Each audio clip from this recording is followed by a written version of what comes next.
welcome to the show. I'm Sunny D. And I'm Cap'n Jay. And we're the Pot Smoking Moms. Happy New Year. Yay, we're back with a new season. Whole new season. And a whole new year. 16, y'all.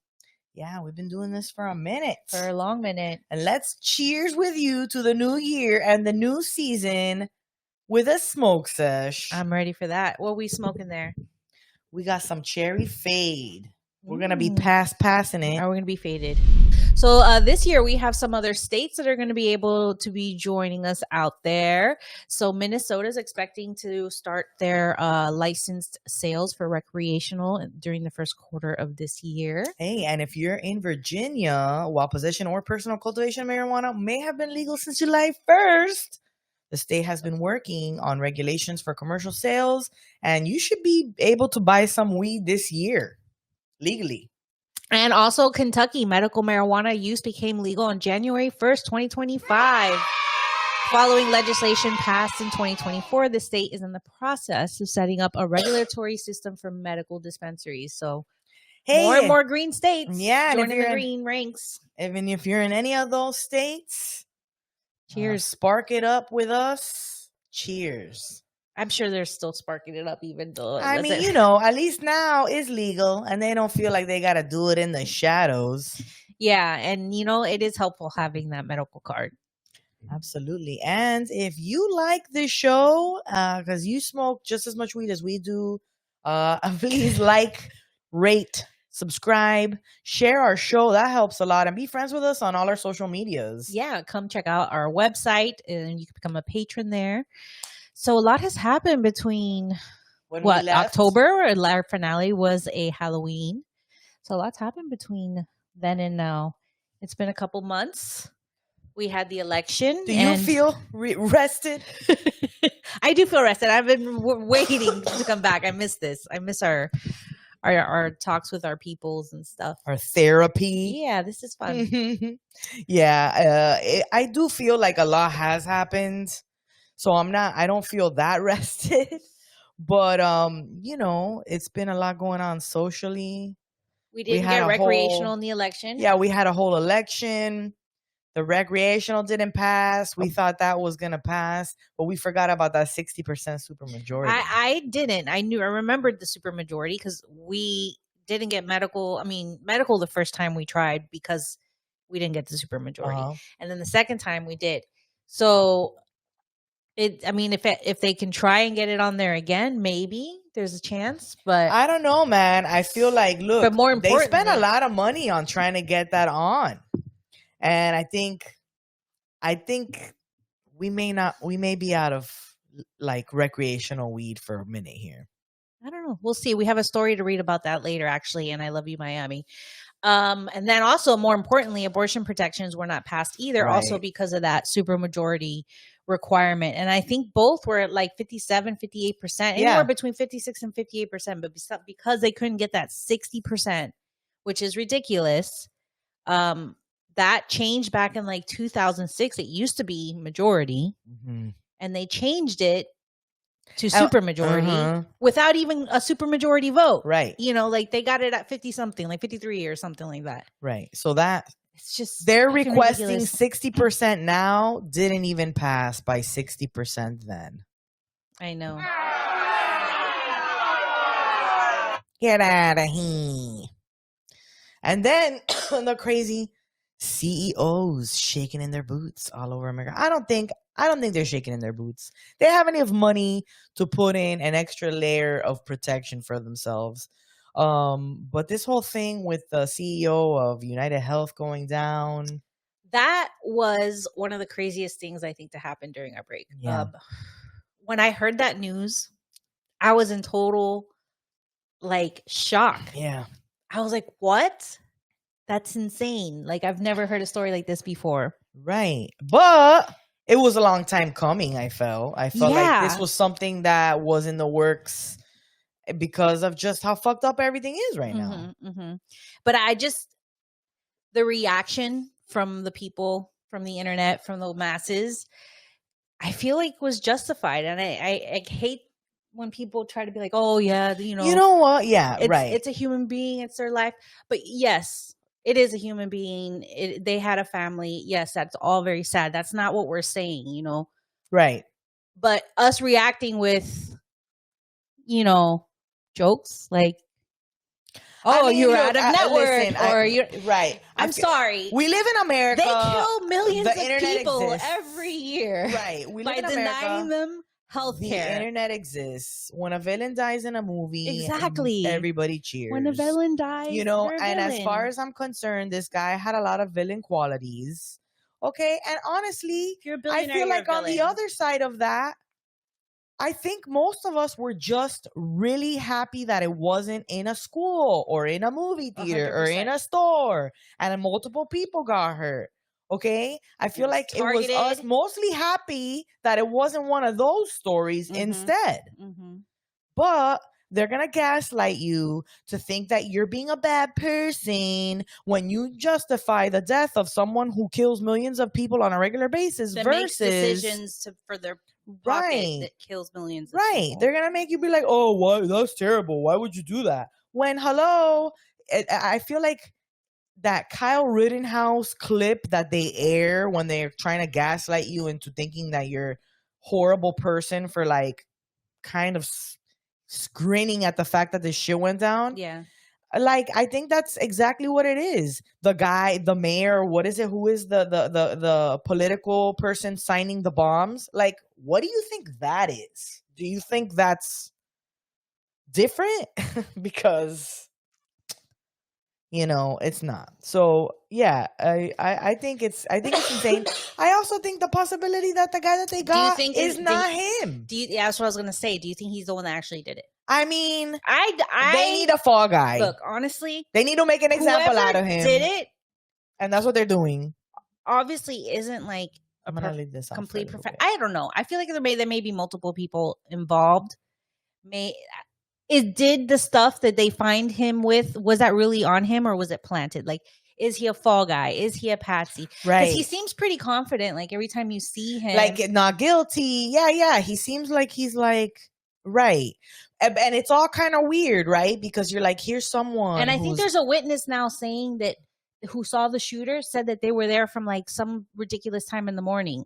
So it didn't make sense that Luigi was in all these other places before getting there, because supposedly the shooter was there for much earlier and a lot longer, if I'm remembering. I mean, and then it's like, oh, there, yeah, and then who knows who's supposed to say what the truth is? A lot of bullshit manifestos were popping up before when they first caught him and all this thing, and it's like, it's an interesting story. That's definitely for sure. It's an interesting story, and it's an interesting because everyone kind of on all sides kind of reacted the same, you know, because there's something that everyone can relate to is insurance is just a huge villain in this country. 100%. Right. It's for profit. It's people's profiting health, off of people's health and them being sick. Whatever. So why does it benefit you for people to get better? You know, I've always been a hater of like the third party person trying to get their hands on the money. Yeah. I am a big hater for third parties. I've talked about it personally for a long time, but it's like that. Insurance is a fucking third party trying to get money. Like homeowners insurance. Such bullshit. I paid homeowners insurance for like ever. And then I actually made a claim because I needed something. I had a legitimate reason for a claim that something I needed to be fixed in my home. They paid it. Then they fucking don't renew me the next year. They're like, okay, we're not going to renew you because you used your insurance. Right, that whole fucking game too. What the fuck? That bullshit too. I don't even want you in the first place. Yeah. And now I have a problem and now you act like you don't want me? It's ridiculous. Fuck out of here. So I don't know. The business of living. But when he got caught in a McDonald's, that I felt like that was just ridiculous. Like, why? If you're the most wanted man in America right now, why would you be sitting in McDonald's? And you're so anti-establishment, right? Because isn't this like you know, a social justice thing? I feel like he wanted to get caught. If it's him, he wanted to get caught. The places we're all boycotting. Oh, sure, corporate America. We're anti-corporate America, but we're gonna go patronize McDonald's and shit. Like, that's fucking stupid to me. So that's another reason why it's like that doesn't make sense. But then on the other hand, they gotta make they gotta make a subject out of him. You know what I mean? They gotta make an example out of him. Yeah. Because there's less rich people than there are us, and it's like there's less billionaires than there are us. So they gotta realize it's not left or right, progressive or conservative. It's class. It's them up there against us. Right, laughing at us because everybody's fighting against each other. There's so many more of us. They need us. So, like, people just be more cognitive of where you spend your dollars, you know. I know. Don't try to, like, that's how murder a CEO of a health insurance company and then go to fucking corporate America, McDonald's and shit. Go to a mom and pop place, dumb. I really hope they find a way to get him off, because I don't feel like. Oh, they'll get him off. Everybody thirst trapping for the kid. For real, he's a good-looking guy. That guy has a chiseled face, chiseled abs. Like, what do you expect?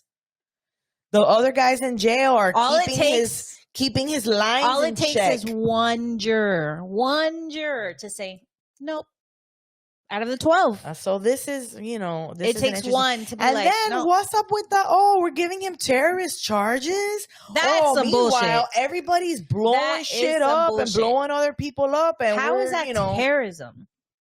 It's murder, yes, but it's not terrorism. Right, but they want to make an example out of him. It's ridiculous. But it's like, it's plain to see. A billionaire's life is worth more than any of us. So another thing that happened while we were out, was the holidays. How were your holidays? Christmas was fun. I mean, look, I love Christmas. I love Halloween. Yeah, Halloween was fun. Thanksgiving could go fuck itself as far as I'm concerned. I'm not a big Thanksgiving fan. But Christmas is great. All the lights and the tinsel. I am a big fan of Santa and all of that story, Mm-hmm. And the question comes up like, oh, why are we giving all the credit to Santa when we do all the work? And really, Santa is the parent. Well, you get to decide which presents come from Santa and which come from you. So you could do a bunch of stuff from Santa, but the really good presents from you. Right. And that's the strategy that you come up with. But then again, it's like, in the back of your mind, you're like, I'm lying to my kids about this thing. And what is this? Yeah, so this is something I was grappling with this year because my son, warning everybody. Yeah. If there's any little ears around, we're going to talk about we Santa. already spoiler alert. Yeah, you kind of. So kind of like, I know, I was thinking about this and I go, God, I cannot be playing this episode out loud in my house. I know. Because we still have the little kids. Exactly. So my son's 11 now, and I'm not sure if he still believes or not. He acts like he does. He says he does. He has not asked about Santa at all. So I actually contemplated this year. I was like, should I just tell him? So I because what age? At what age did you find out? How did you find out? Do you remember? All right. Yeah, it was pretty terrible. Oh my God. Well, I have an older brother and sister, right? So my sister's 12 years older than me and my brother's 8 years older than me. So I was always a little kid, right? Mm-hmm. So I want to say I was 8. I was like 8. And it was by the refrigerator. I was grabbing a snack in my most, vulnerable. Most chill. Yeah, my brother comes up from behind, grabs the refrigerator door from me and looks at me and he says, Santa's not real, right? Bitch. How old were you? I was like 8. What? Yes. Why would he do that? And I turned around and I go to him and I was so mad. I yelled at him. How old was he? Well, if I was 8, right, and he's 8 years older than me, right? 16? What a fucker. Right? He was 16 because he's 8 years older than me. Yeah, he was 16. Yeah, 16 too. You gotta be a fucking asshole at 16 to tell your little sister. But he was kind of a dick to me all the time growing up, But yeah, and then I was like so mad. I yelled at him. I started crying. I turned around and looked at my mom, and my mom was like, ouch. And then I was like, fuck. Y'all leaving me hanging out to dry. So, I was pretty upset. And I said, oh, yeah, well, it's ruined for me. I'm going to ruin it for my best friend. So later that day, I was with my friend in her van with her family. She had a big van. She had a big family. She had little twin sisters at the time. At the time she had, I don't think her little brother was born, but we had a big van because they had a big family and they would travel a lot. And it was like, the front row, the captain seat, the twins would be in the middle in their chairs, and then me and my bestie would be in the back giggling and doing, little 8-year-old shit back there. So we were in the back and it was her. I remember, I think we were stopped somewhere where it was just her father. We were parked somewhere. Her father was in the driver's seat and it was me and her all the way in the back. And I was telling her, hey, you know what, Elizabeth? Santa's not real. Elizabeth freaked out. Oh, she started my yelling. gosh. She goes, Dad, Delina said Santa's not real. And then Oh, my Mr. gosh. Marino, I'll never forget, Mr. Marino starts laughing a little bit. And then he goes, Delina's a liar. Just like that. And it was so funny. Like, now I love telling the story because he would talk like that. Like, whatever. You know how you goof around with your kids and make silly, voices? I was Delina Weena. Little Delina Weena. And Delina ruined it. And so he was like, he didn't know how to react to it. And now as a parent, God, I laugh thinking about what he was having to deal with. Because here I was, little chubby funny girl, spilling the beans, and how was he gonna cover it up as a dad? So he was just like, oh, she's just a liar. Change the subject. Okay. And I was mad. Delina's a liar. Delina's a liar. And then we gotta make that a sound to just play on the show every once in a while. I swear. I was like, I swear. I have facts. I have proof. And then they shut me down, and they kept it going proof. for her. How'd you have proof? Your brother? His testimony? Yeah, I had witnesses. It's like, who do I need to bring to the stand? My brother who ruined it for me, or my mother who reinforced it? Who was like, yeah, I guess we can't hide it anymore. You fucked it up. Okay, see? All right. That wasn't the best way to find out. Yeah, right? And then ruining it for my bestie.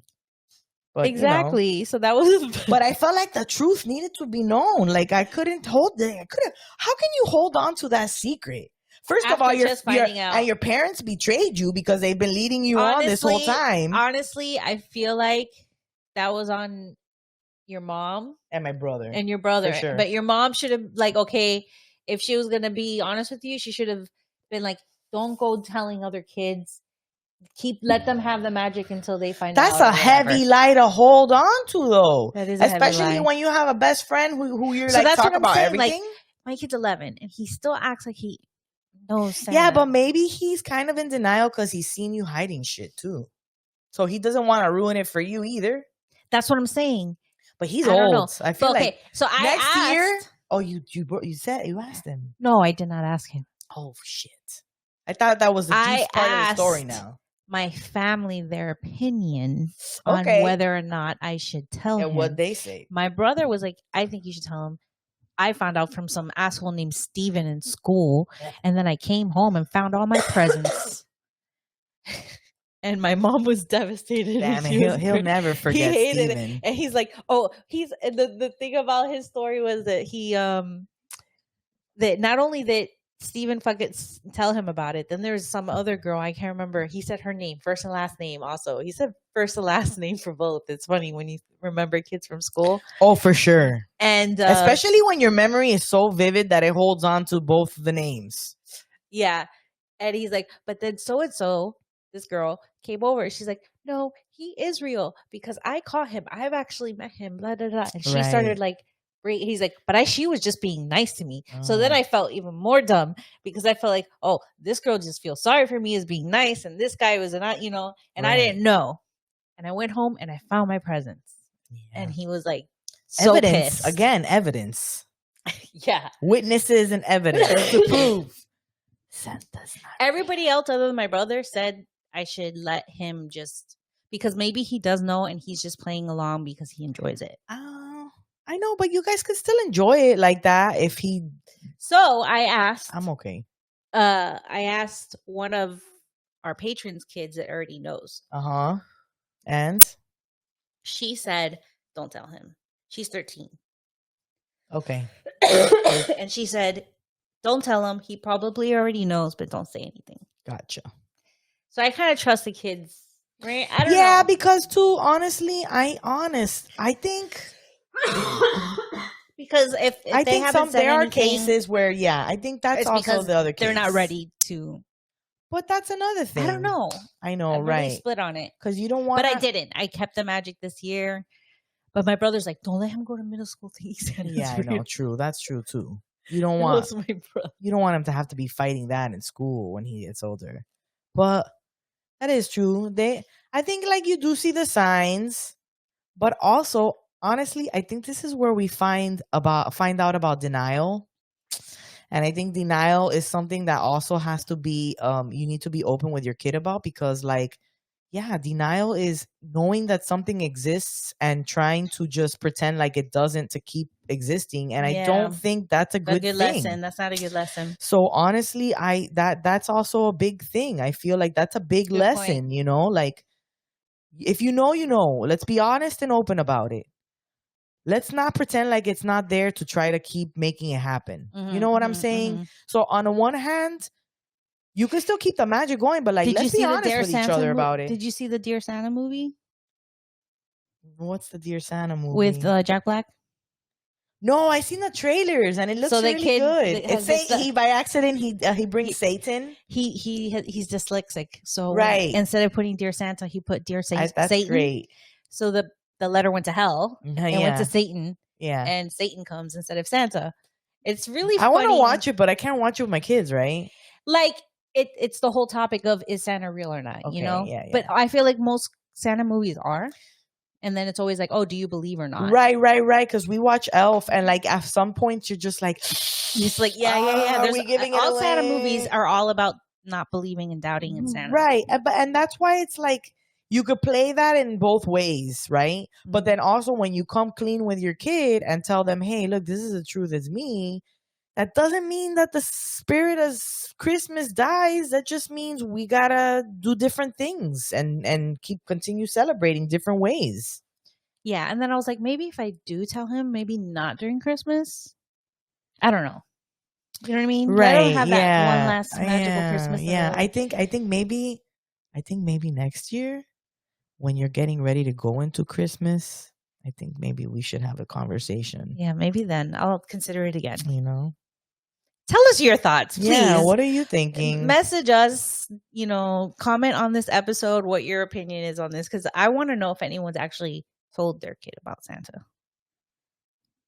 Yeah, I don't know. I still have little ones, and the thing is too, I have a 5-year-old and a 7-year-old, so it's like we still need to keep it for the little.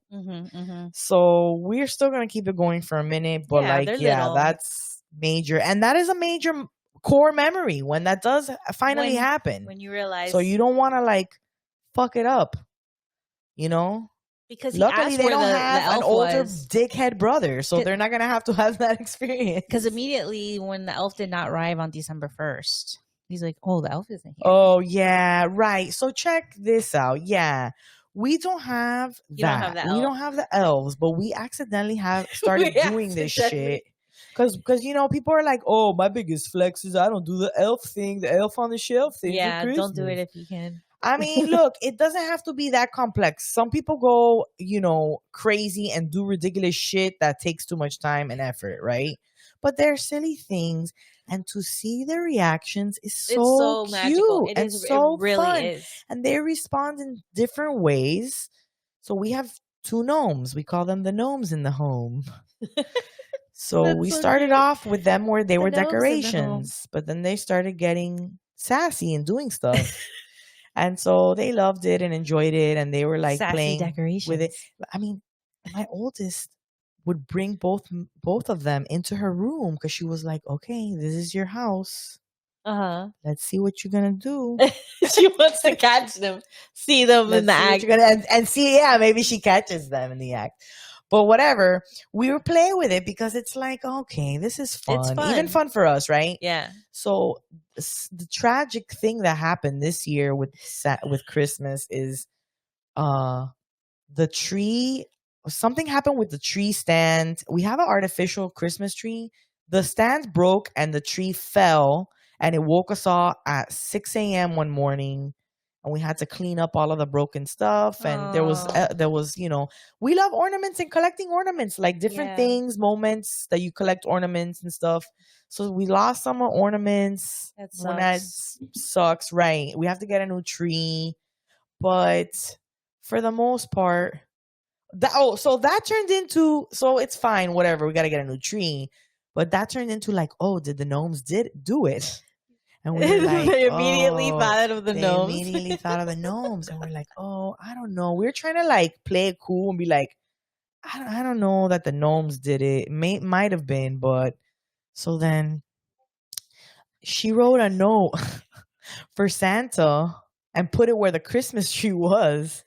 That was like, hey, Santa, our tree got messed up this year. We think the gnomes did it, right? She blamed the gnomes and even drew pictures of them. And then I came out and read it and I was like, so cute, right? But then at the same time, I was like, we don't want to throw the gnomes under the bus. Like, we don't want to like make it seem like we don't really know that they did it. They could have, but I don't know. And then, so Robert drew a little note from the gnomes for Christmas and was like, hey, sorry about the tree. And then Santa put the presents by the Christmas tree he drew on the board, while our Christmas tree was in the corner, like all broken and shit. Yeah, it's fun. It is a lot of fun. But it's fun to do those. But yeah, when you get lazy and like you forget to do something and they're like, yeah, what happened? What happened to the elf? Yeah, because the elf is supposed to move or do something every day. So it's like if you forget to do it. And then you're like, well, the elf is tired. They fell asleep. The elf was hanging out with Snoop one night. I put Snoop on the stoop, little guy that we have. Yeah. I put them together. I don't blame him. If I was an elf, I'd be hanging out with Snoop. Snoop stoops, whatever. Snoop on a stoop. Snoop on a stoop. I'd be hanging out with Snoop on his stoop. Yeah, absolutely. Yes. Before we get on to our regularly scheduled segments, you're like moving it around a little bit there. Yeah, my bad. We want to give a special shout out to our patrons. Yes. We did a lot of fun stuff with our patrons. We always do a lot of fun with our patrons.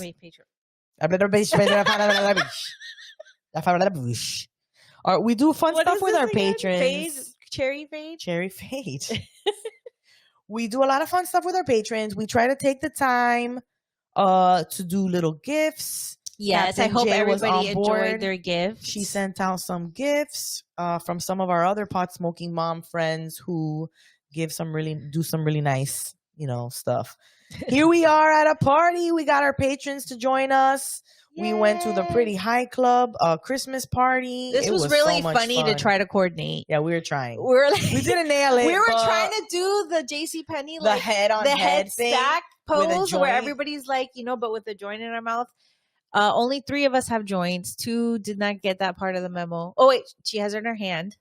Oh, she has it in her hand, not in their mouth. Okay, got it. You see? Yeah. So everybody does have. They do. Everybody had joints for sure. For sure. But it was a lot of fun. That was a lot of fun. Yes, here's another picture contest. There. Look how high I look ripped. There were a lot of vendors out there. I won the best dress because of my Let's Get Baked light up sweater. And the earrings. You can't see the earrings in that picture. Yeah, we got some earrings, bomb ass earrings. Yeah, I think with the skirt and the fishnet and the boots and you did the whole. It all came together very well.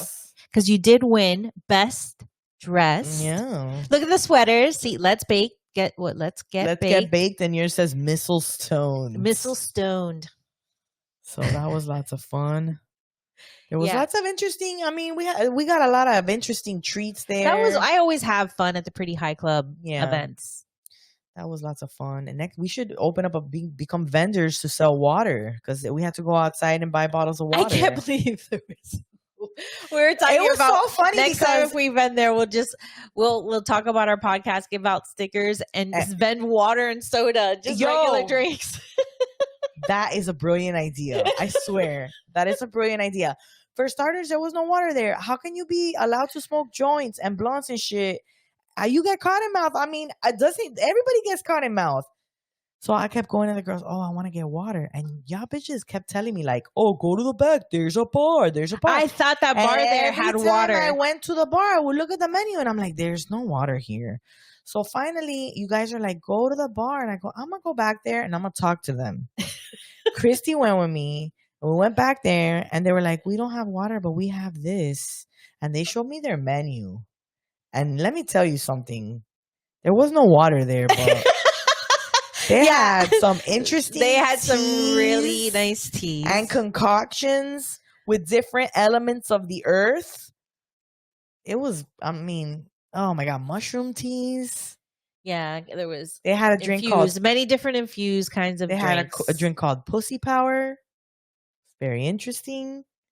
It had MDMA in it. Fantastic. And I was just like, that sounds really delightful, but I really need some water before I get to any of these. How can MDMA and no water? That's bananas. Yeah, bananas. Absolute bananas. But anyways, we had such a fun time. We always have a fun time. Their events are and we did fun. find water. But like, that is a great idea.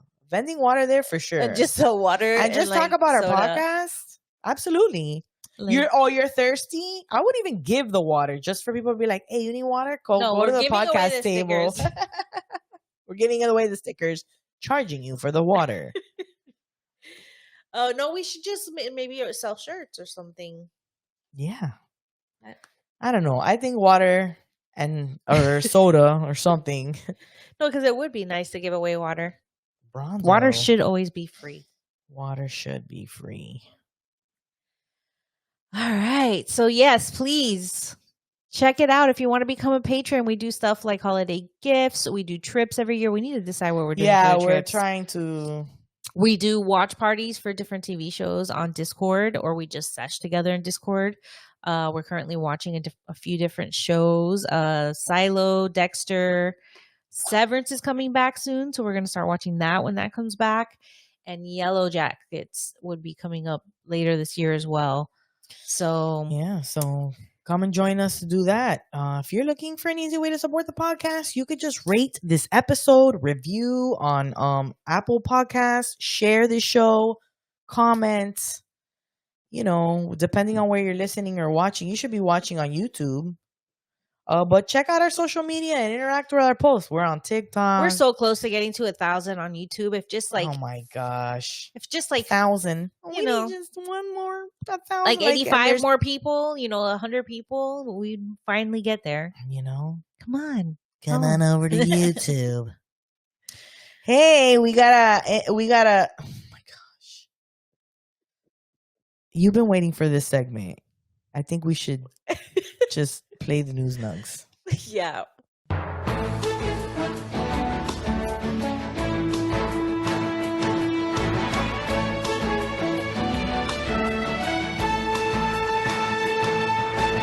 News Nugs, where we get high and read the news to you.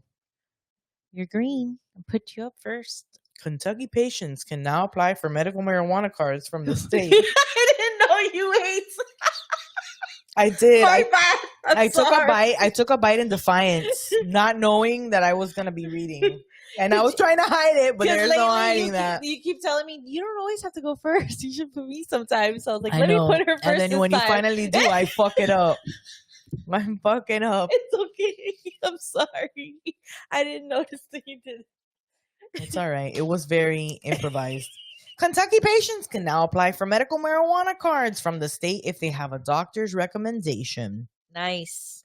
Kentucky residents with a doctor's recommendation can officially apply for medical marijuana cards and, once approved, access cannabis at licensed dispensaries after they become operational. That's usually how it works. Yeah. That's the usual way that goes.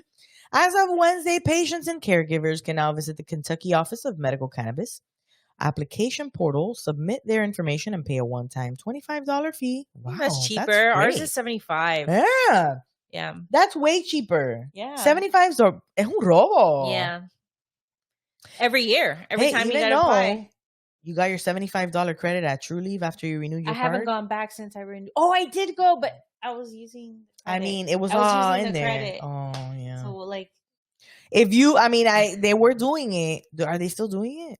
Doing what? I mean, usually if you renew your card here, yeah, but I think they you do get it a still. credit for renewing it. Which I mean is nice, but still $25 is great. Yeah, much $25 better. fee in order to obtain a card. The application review process may take a few days. Officials said here it's like 24 hours, not even. But it wasn't like that at the beginning. Yeah, it wasn't like and that. this is the beginning for Right, them. That's true. In order to get the medical cannabis card, patients must have a written certification from a doctor affirming that they have a qualifying condition. Doctors have been able to issue those certifications since the beginning of December. After holding 2 licensing lotteries, Kentucky regulators have so far approved about 50 medical cannabis dispensaries throughout the state. During the November election, Kentucky saw more than 100 cities and counties approve local ordinances to allow medical cannabis businesses in their jurisdictions. The governor said the election results demonstrate that the jury is no longer out on the issue, that it is clearly supported by voters across partisan and geographical lines. Meanwhile, the Federal Bureau of Alcohol, Tobacco, Firearms, and Explosives, ATF, recently warned Kentucky residents that if they choose to participate in the state's medical marijuana program, they will be prohibited from buying or possessing firearms under federal law. So stupid. Governor Andy Beshear said last month that the state could potentially move toward legalizing recreational marijuana as a next step if officials can prove that the new medical marijuana program is effectively regulated and protects public safety. I think that the way the system is being set up is going to be one that is safe, he said. I'm a former attorney general. I wanted to do this in a way where we regulate it. The office that's been created has done a really good job. The governor also touted the bipartisan cooperation around implementing the medical marijuana law, and he pointed out that inspectors have already started the process of reviewing facilities for businesses that were awarded licenses. As far as his personal views are concerned, the governor said in 2021 that he supported a bill that would end marijuana criminalization altogether. Beshear also signed a bill last year that moved the medical cannabis licensing timetable ahead 6 months to allow the market to launch earlier. And regulators received about 5,000 applications for medical marijuana business licenses since opening up a 2-month window that ended in October. All told, Kentucky took in nearly $28 million in non-refundable application fees during the 2-month period.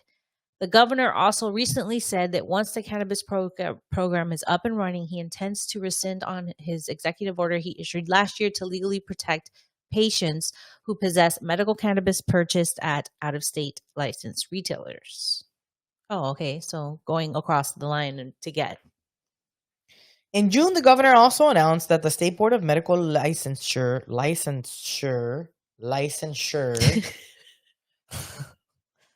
and Board of Nursing would simultaneously start issuing permits for doctors and nurses to issue medical cannabis recommendations to patients beginning in July. Beshear separately participated in a historic roundtable discussion at the White House in March alongside Vice President Kamala Harris and pardon recipients who received clemency under Joe Biden's pardon proclamations. After Biden issued his first pardon proclamation in 2022, Beshear said he was actively considering possible marijuana clemency actions the state could take and encourage people to petition for relief in the interim. In July, Beshear filed a federal comment in support of the Biden administration's marijuana rescheduling proposal, saying the reform will have substantial and meaningful impacts on patients, communities, business, and research. The governor has separately urged lawmakers to expand the medical marijuana program, announcing that last year the 2 independent advisory groups he appointed unanimously voted to recommend the addition of more than a dozen new conditions to qualify patients for medical cannabis. I wonder what their conditions are. Meanwhile, the state legislature delivered a budget bill to the governor in 2023 that includes a provision restricting funding for the medical cannabis regulatory body overseeing the state program until its advisory board determines there's a propensity of research supporting the therapeutic efficacy of cannabis. Oh God, here we go. This is where they're going to try to stop it.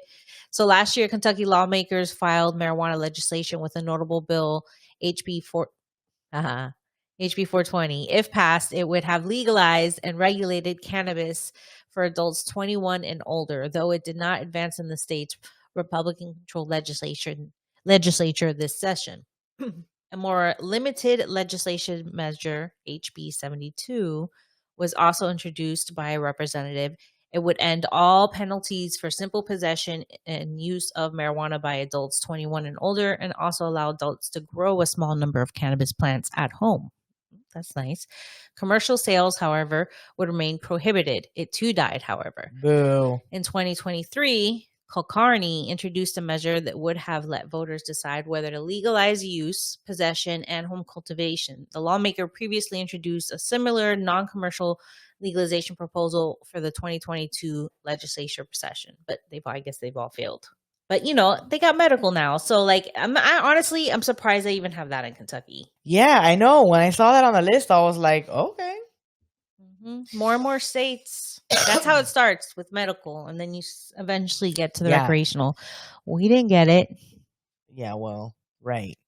And then California, that's been on the cusp of the forefront of cannabis.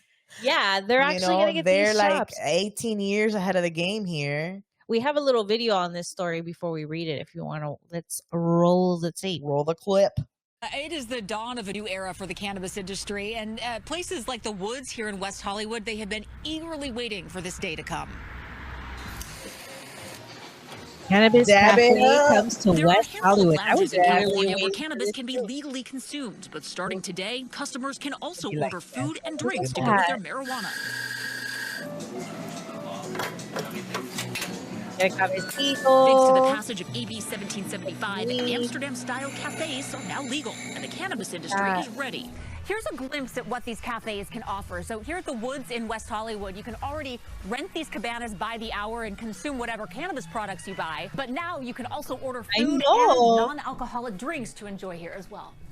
It's a win-win-win deal for everybody. Jay Handel co-founded the Woods and Erba Markets and says the move goes further than just giving the legal cannabis industry a much-needed boost. This will bring us more revenue, which will bring hopefully more sales tax, which God knows the state can use based on its deficits. And it's going to be good for the consumer as well, because now they can sit as if they were in Starbucks, and they can take out their computer, and they can do their work on Wi-Fi, and they can have a cup of cappuccino and a pastry or a salad or something like that. He says high taxes in the illegal cannabis market have taken a toll on legitimate operations, but this will hopefully be a turning point. I truly believe that in the next 6 to 9 months, things are going to shake out.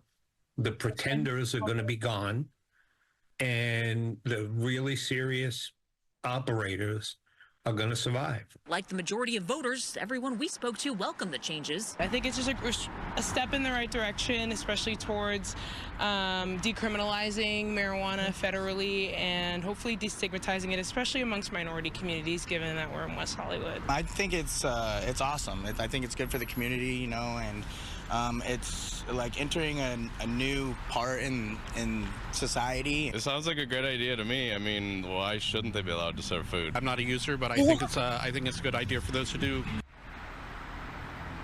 And again, voters did pass this, but opponents had argued that AB 1775 would undermine the state's smoke-free laws in restaurants. Reporting live from West Hollywood, I'm Chelsea Edwards. What do you got to say about it? Send it back to you. We'll have to wait and see how it all plays out in this new year of 2025. All right, Chelsea, thanks so much. Okay, Demi Moore. So maybe we should go to California. Yeah, I don't know. I think that's a good trip. That's a good place we've been trying to get to for a minute. I mean, look, honestly, United States is a huge, huge, huge place. There's a couple of other there's a couple places on there where we can legally smoke weed, and I think we should check them out. Granted, you know, we got beaches here. Yeah. We got plenty of beaches here. We can go to another part of this state and still go to a beach. I don't think we have to read the story about it because it's essentially that they passed it. Yeah, and I think that's, oh my God, how nice is that? To go to a cafe. Yes. You can go meet up with a group of friends. Look, I've gotten to this place now where like I'm starting to try to socialize with my daughter's friends' parents. Yeah. Because like, look, childhood is a lot different for them right now. You know, yesterday we went on a play date. I went over to their house, and the girls got together to play, and there was something inside of me that I got so happy about seeing them play, because I'm like, this was my childhood. I'd go to my friend's house. My mom would drop me off at my friend's house and we'd play. Yeah. And then vice versa. They'd drop her off at my house and we'd play. And it would be the funnest. We didn't have to be tied up on screens. We were like, and which is another thing. I don't think screens are not bad, just because also I see them doing a lot of things we used to do on screens. They're designing their characters and then they're playing in these virtual places, pretend. Yeah. You could hear them play pretend and play characters, and I love it. I think that's great. And they do it off the screens and on the screens. I mean, it's just like, I love that part of that. So I think having these opportunities to get together, and like drinking is so acceptable. We could go anywhere and sit down and drink and stuff. But I don't care for drinking. It doesn't make me feel great. Yeah. And I don't ever really drink anymore. We were actually joking the other night talking about the Jamaica possibility, going to Jamaica and it being all inclusive. And I was telling Lauren, I was like, and I could just order a virgin pina colada if I want a pina colada. Because, I'm not a drinker. I don't drink. I'd rather just be smoking weed. And that's why another reason why I can't justify like an all-inclusive is because I'm not a drinker. If I was a drinker, it will make more sense because you save money that way too. But like, all-inclusive if it was all-inclusive for me, I want it to be all-inclusive with weed, girl. I know there's one in Jamaica that I've seen before. Right? I don't know if it still exists. You can have all-inclusive with edibles, or you could have flour, you could have dabs. There needs to be an all-inclusive with weed. And it's just included. What do you want? Look, let's just go. You want to do dabs? I will prepare. Oh, here comes the server to serve you the prepared dab rig. Hello, that sounds magical. Okay, versus like, oh, here's a fishbowl full of alcohol and everybody gets a straw to drink out of. No, and the way you feel the next day. No, thank you. Yeah, I'm ready for that cafe. So bring it to Florida, please. Yeah, those cafes look amazing. And they're going to be doing similar stuff also in Vegas, where they're doing lounges, like consumption lounges. Exactly. So. Cool. All right. One day we'll there. But friendly reminder to go check out our YouTube channel. If you don't, please go follow us on YouTube. And we are ready for our next segment. I love you, Miami.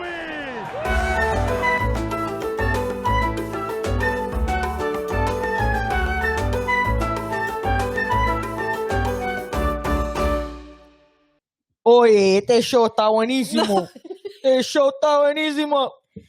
I'm contact high. I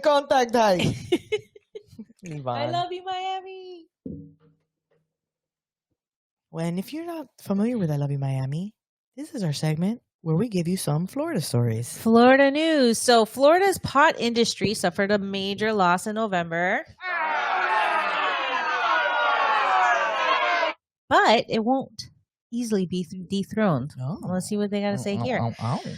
Florida is poised to see a rush of new medical marijuana companies after Governor Ron DeSantis' administration recently issued 25 long-delayed licenses to operate in the state. But industry experts say that the market to grow and sell marijuana has changed significantly as the state's growing stockpile of available licenses sat dormant for years, giving new companies only a narrow opportunity to break into the entrenched $2 billion industry in the Sunshine State. The ever increasingly difficult path faced by the new licensees is a welcome consolation prize for the big medical marijuana companies already operating in Florida, which just lost a bruising fight with DeSantis over legalizing recreational marijuana for the adults in the nation's third largest state. Had they won, existing pot companies would have had the front of the line to sell non-medicinal products in a potential $6.1 billion industry.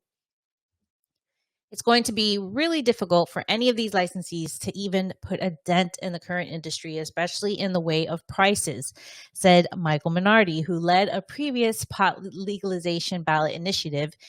And after so many years, I think people are sick of the quality and prices if they can find something better on the black market. We've had him on our show. We have had him. It's so funny, and we just saw that name, and I was like, "Damn, man, Michael Minardi out here."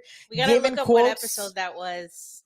Yeah, But you know what I was thinking is like, wow, we're gonna have more weed companies. Like you could already see how the business has changed over the course of the last few years and how competitive it is. And then when you see how competitive it is, you're like, surely you can't. Like, what are people gonna try to do? Like, how you can't. I don't know. We've gotten so far now that I don't know. It's you can't reinvent the wheel. Like I don't know what they're gonna do to try to like. You know what I'm saying? Like they said, put a dent in the industry. Like it's so saturated to me, anyways. Yeah. That's what I think. DeSantis warned with the Amendment 3 campaign, which was primarily bankrolled by Trulieve, the state's largest medical marijuana company, warning voters that the measure was backed by a cartel of wealthy medical marijuana companies that wanted to create a monopoly. In response, the campaign behind the measure told DeSantis that he could break up the so-called cartel by finally issuing more than a score of licenses that businesses are required to hold in order to sell and grow pot in Florida. But the Office of Medical Marijuana Use, which DeSantis' office oversees, only began issuing new licenses after Amendment 3 had failed. Interesting. Yeah, because they were just like holding them dormant there, they said. The 25 new licenses, which were issued late last year, were well overdue. They were meant to be distributed gradually as the state's population of medical marijuana patients grew over the years to almost 892,000 patients as of December. Instead, they sat with the Office of Medical Marijuana Use amid ongoing litigation that ended 3 years ago. 2 lists of winning recipients of the licenses had been completed nearly 2 years ago. 3 of the licensees were designated by the legislature for a group of Black farmers who were part of the landmark class action discrimination lawsuit against the federal government.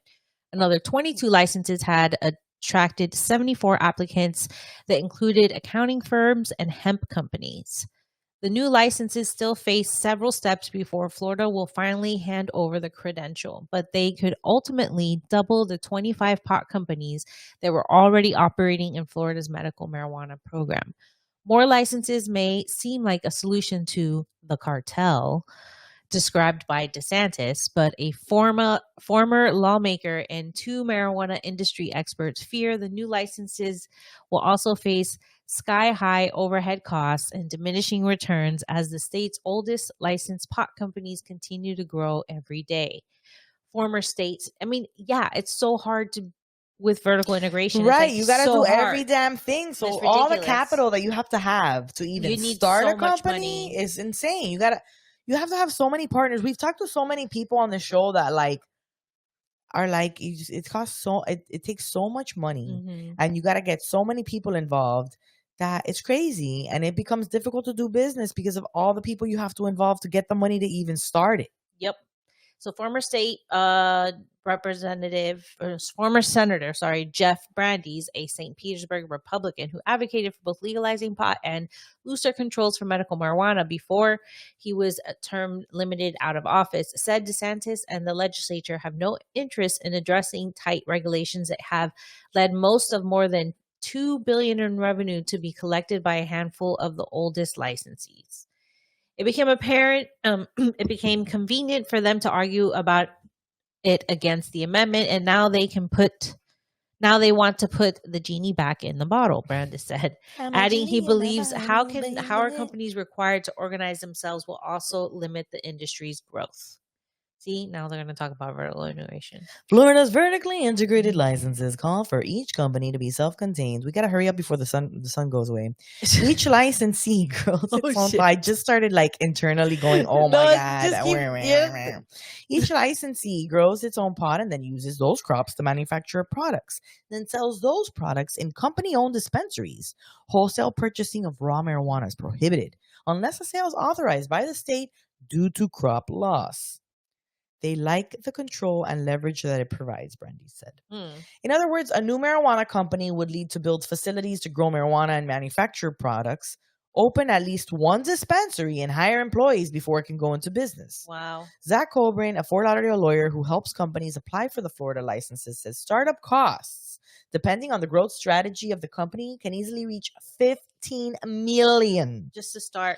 And the company will likely have to cover another $30 million in operating costs for the first 2 years. This is all what Tony told us. Yeah. Also, unlike the first few years of the medical marijuana program, The number of investors has gone down and other potential sources of cash have become limited, especially after Amendment 3 failed. It's so capital intensive, and because the capital markets are dry, it makes it hard to raise enough money so you could scale competitively. Talked about that before we started talking about this. Coburn said vertical is absolutely driving up the cost and making it harder to do business in Florida. 100%. They need to stop with vertical.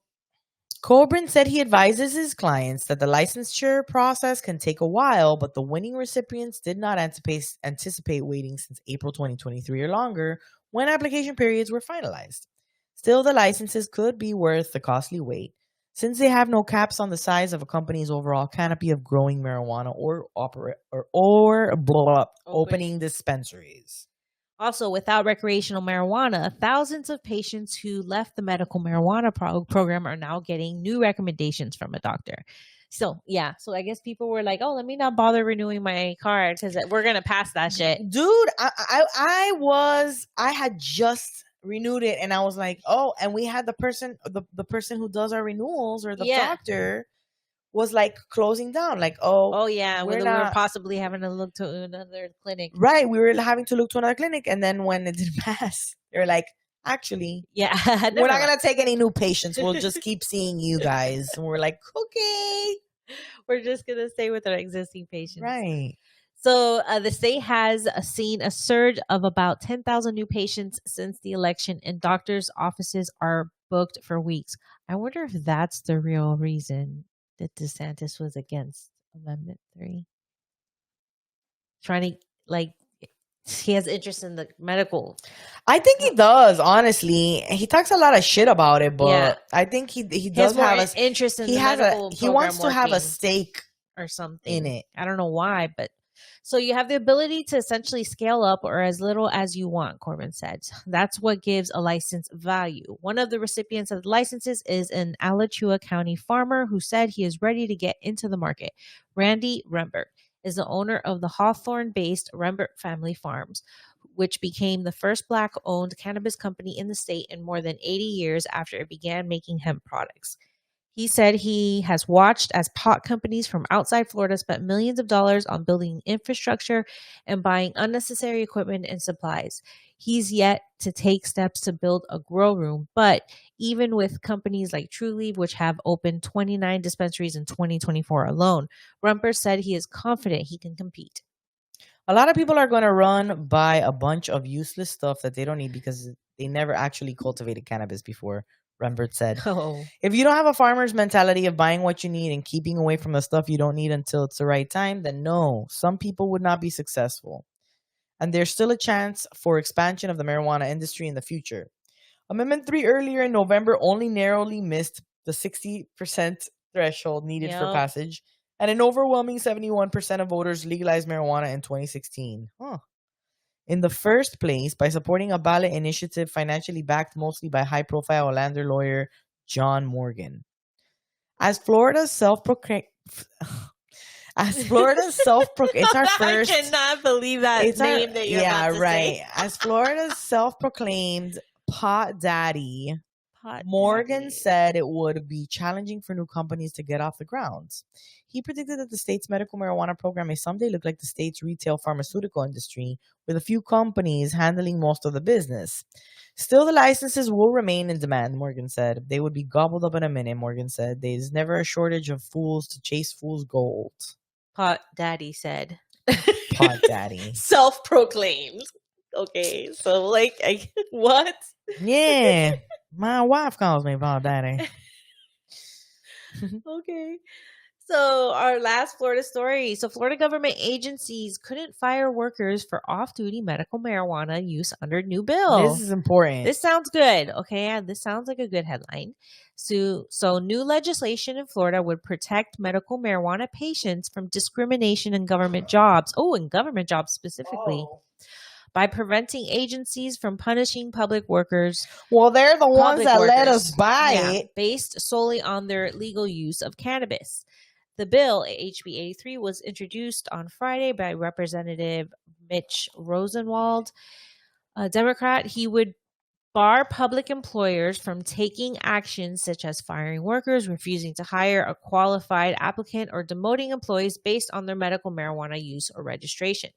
To be clear, Rosenwald's proposal is not intended to protect workplace impairment. Agencies could still take disciplinary action against people who are high on the job. A public employer may consider an employee's ability to perform his or her job duties or responsibilities to be impaired if the employee displays specific articulable symptoms while working which adversely affect the performance of his or her duties or responsibilities, the legislation says. Law enforcement agencies could also continue to restrict even off-duty medical marijuana use by police officers. Public employees would also need to give written notice to employees and applicants informing them of their right to explain or contest a positive marijuana result within a 5-day period after receiving the result. A separate bill introduced this time last year, Public Employee Protection Act, SB 166, similarly would have protected state employees against adverse employment action for legally using medical marijuana. That measure was sponsored by Democratic State Senator Tina Polsky. Both measures were partially inspired by the firing of a Florida Department of Corrections worker, Velez Ortiz, following a positive test for THC in 2021. Ortiz, who had a doctor's recommendation to use cannabis to treat post-traumatic stress disorder, sued over the firing, but a state appeals court ultimately upheld his termination. Early last year, Florida Supreme Court declined to review the case.